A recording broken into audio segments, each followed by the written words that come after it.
John Ulzheimer is known as one of our nation's most recognized credit experts. Having worked for 28 years in the credit industry, John has become one of the most prolific speakers about credit and the go-to authority on answers to credit-related questions. Credit Countdown with John Ulzheimer.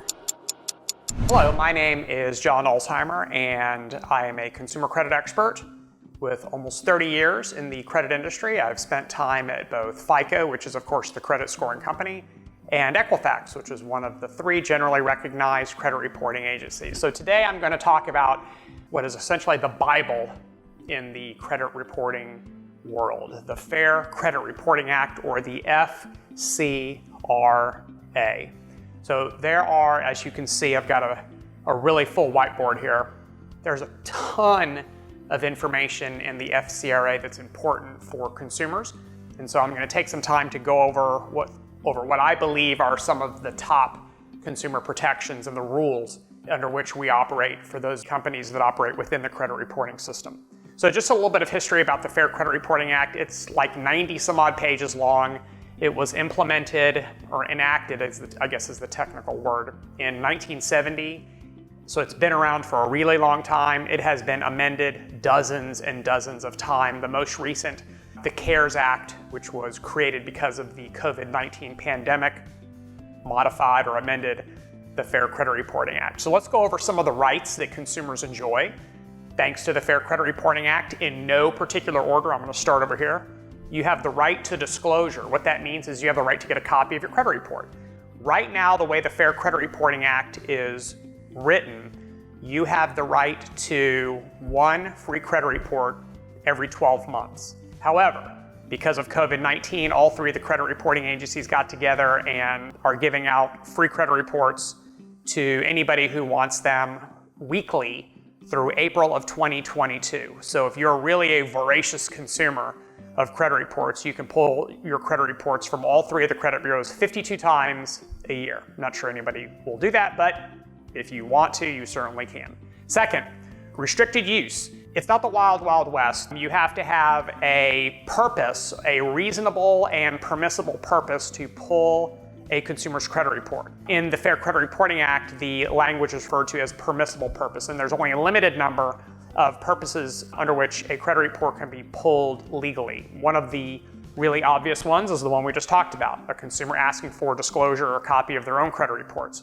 Obviously, if you sign an application for credit and the lender has a legitimate business need for it, then of course that is another permissible purpose to access the credit report. You enjoy some pretty rock solid fraud protections thanks to the FCRA. Number one, you can freeze your credit reports at no cost.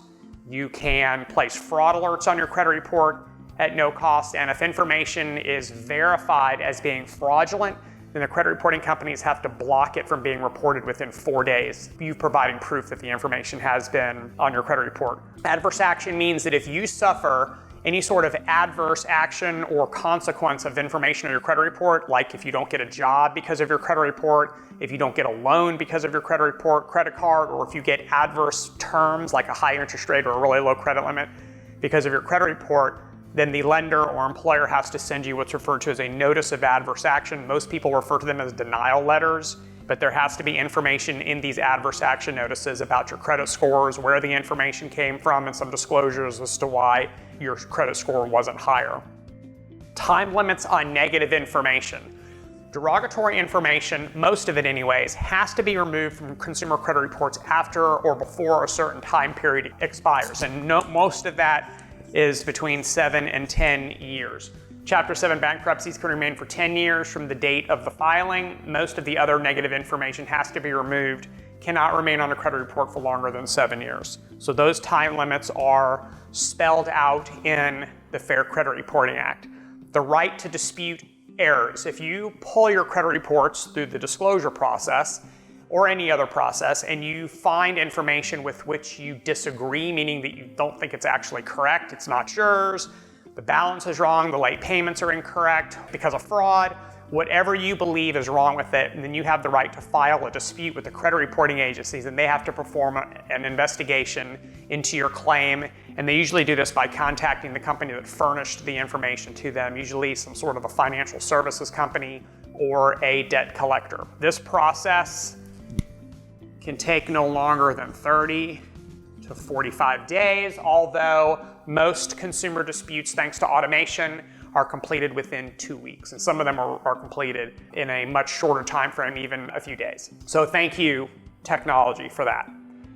Opting out of pre-screened offers. So every time you go to the mailbox, you probably find offers from credit card issuers telling you they've been pre-approved for a credit limit up to some amount with an interest rate as low as some amount.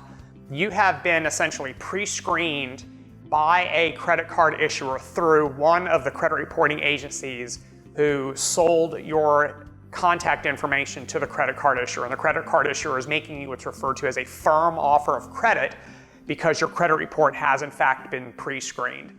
You can opt out from allowing that to happen. And if you read the fine print on the back of those credit card offers, usually it's in the micro print at the very bottom, you'll get some instructions on how you can opt out, which means the credit bureaus cannot sell your name to the credit card issuers through the process of pre-screening. Consent to employers. So this is a big one. So employment use of credit reports is in fact a permissible purpose, meaning that it is a restricted use, and only under certain conditions can the credit reporting agencies release a credit report to your employer. Your employer also has to have permissible purpose to even ask for from the credit reporting agencies.